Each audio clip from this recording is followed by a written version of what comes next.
research. This gets pretty intricate when you start looking at all the legal ins and outs and regulations and on and on and on. And Mike has been really good with that. So, Mike, come on up. All right, Mike. Thanks, Harvey. And thanks to all of you. I mean, this community has really come together on this. It's really been kind of amazing because going up against the Postal Service was pretty. It seemed like the odds were like very much against us. From the very beginning, I think more than anybody else, Gray Brecken, who's here today, has really been a leader, and he particularly was maybe the first person who really was offended by the kind of soft corruption that we see with the Coldwell banker Richard Ellis CBRE contract, and the way that Richard Blum, who pretty much owns the company, was chair for many years, and it still sits on the board of directors. And he's a UC chancellor, and he's also the husband of our Senator Dianne Feinstein. Partly through Gray's efforts in pushing, Peter Byrne did some really good investigative reporting and came up with a book called Going Postal, how CBRE sells post offices to its friends cheap. And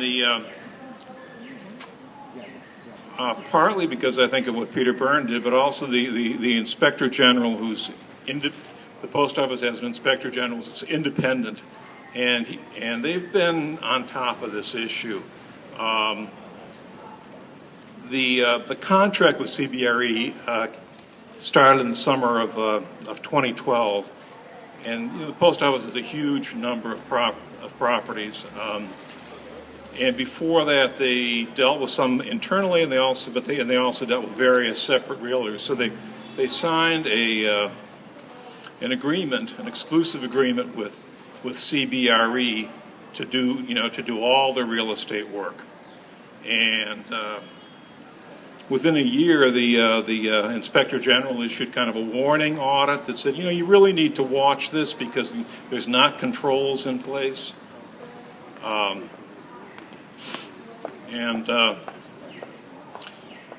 Then I guess it was last summer, they did a management alert that they were parts that the post office had sort of immediately renegotiated the contract and set up this thing called dual agency, where CBRE both represents the post office and represents people who are either trying to lease a building or want to buy a building, and that's it's set up for a conflict of interest. And then there's a final audit that just came out now that's on this. There's two other kind of important, a couple of other important audits that have been out there that relate to this post office sale. So I'm backing up a little bit, and one of those is on historic properties that the Inspector General did, and that was done at the behest of our Congresswoman Barbara Lee, who managed to get legislation in there in the budget. Really a good thing. And with that was also the Advisory Council on Historic Preservation, which is a federal agency. They also did a report, and that's because of our Congresswoman Barbara Lee. And then there was another audit that was done on the relocation process, which is the kind of shifty way that they wind up selling these buildings.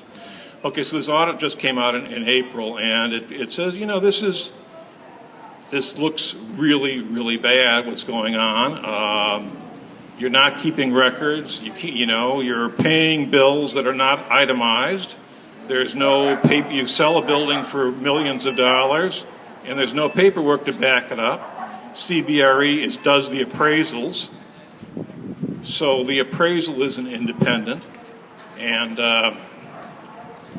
there's also CBRE is selling these to companies which they have a relationship with, and these properties are being sold, very much.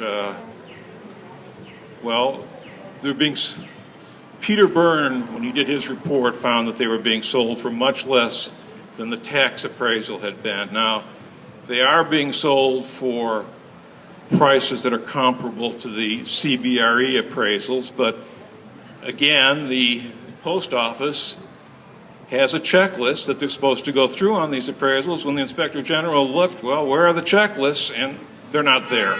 So there's a lot of details on this. I could talk for a long time and get more confused, but because I knew that was going to happen, I made up some copies of Peter Byrne's article. You can pick it up yourself right now, and it's the current copy of the East Bay Express, and there's also on the cake table right now, there's about 50 copies that are reprints of the article. So that gives you a lot of details. And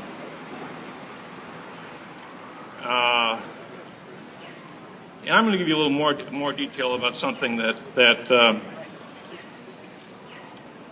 a few years ago I was visiting a friend in St. Paul, Minnesota, and I went by the post office there that had already been closed and was listed for sale. It was the Eugene McCarthy Post Office, which I think is kind of significant that it was really important to get rid of that memorial to somebody who maybe we campaigned for 50 years ago, 40 odd years ago.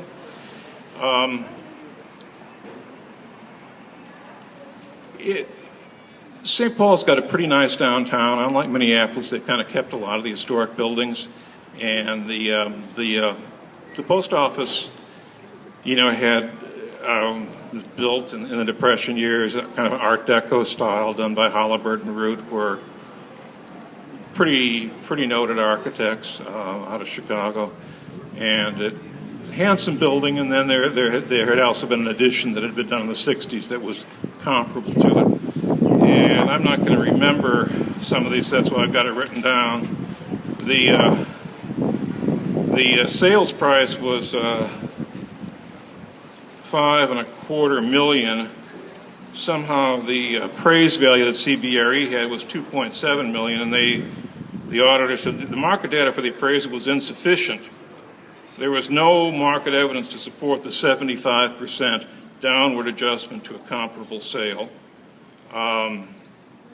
It's a big building. It's 17 stories. It's right on the Mississippi River. 750,000 square feet.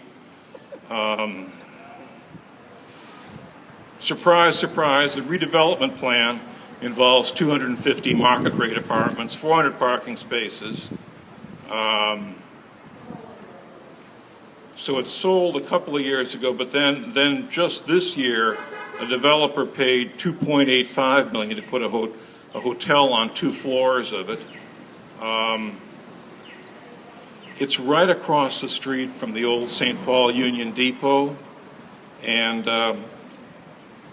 that's going to be the site of the plan is that if we ever get high-speed rail in this country, high-speed rail will go in there. There'll also be a rail line to Rochester, Minnesota. These post offices were built next to train stations because the mail used to move by train. And surprise, surprise, in Europe where they've got high-speed rail, it's moving by train again. So we won't go back to the way it was, but maybe that's not such a bad location.